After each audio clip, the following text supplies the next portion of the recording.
very much. Okay, Ed, I'm ready. So when I was a kid, I wanted to be a superhero.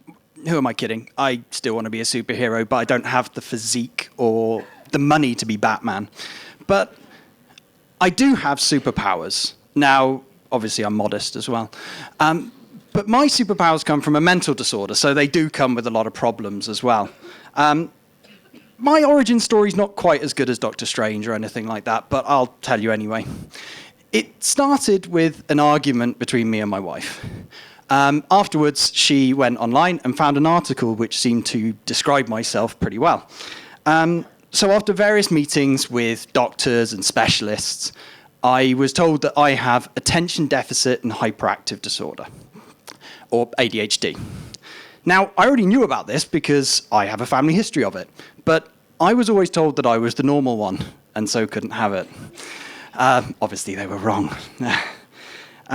So when I mention ADHD, you probably think of something like this, a kid running around uncontrollable, but that wasn't me. There are actually 3 types of ADHD, hyperactive, inattentive, and a combination of the 2. ADHD, it's a genetic disorder. They're still doing research on the exact causes, but what the effect it has is the reduced levels of the neurotransmitters dopamine and norepinephrine in the brain. So for the inattentive side, that manifests as being easily distracted, trouble focusing on a single task, regularly losing things, appearing not to listen, struggling with learning, and struggling following directions. For hyperactivity, it's fidgeting, constantly talking, needing to move, fiddling with things, not being able to be quiet, and blurting things out. Now, we all get these to a certain extent, but for people with ADHD, it's a real problem that's constant for them. It's about 3 to 5% of people have it, children anyway, and about 40 to 50% of those carry it through to adulthood. And it affects more boys than girls. In the UK, it's about 6 to 1, although it varies a lot around the world. Now, I can't mention ADHD without mentioning drugs.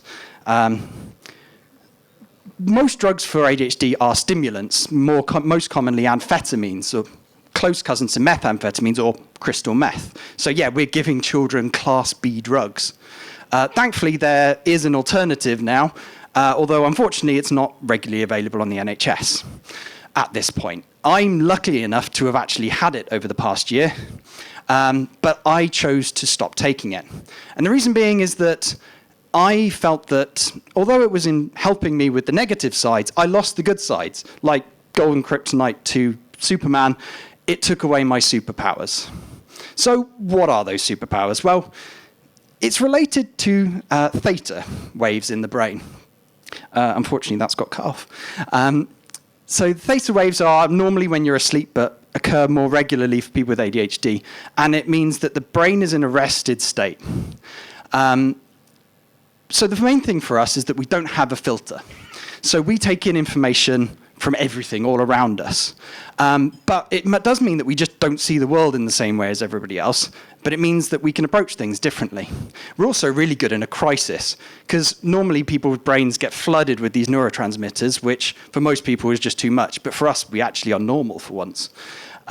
So people in highly stressful jobs tend to have a higher incidence of ADHD than others. We also tend to be more creative.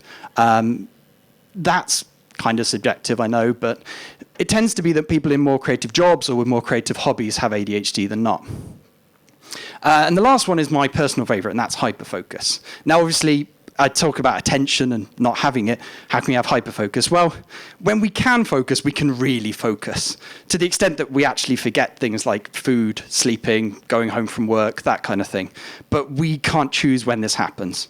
Now, there are some famous people that have it.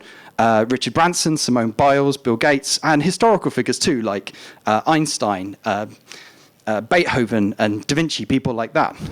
Now, obviously, those historical ones we can't really prove.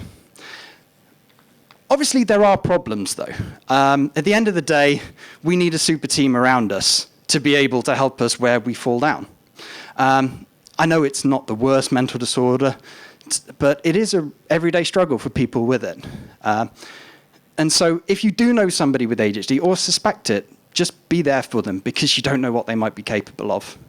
I hope this has given you a little bit of information as I can in 5 minutes.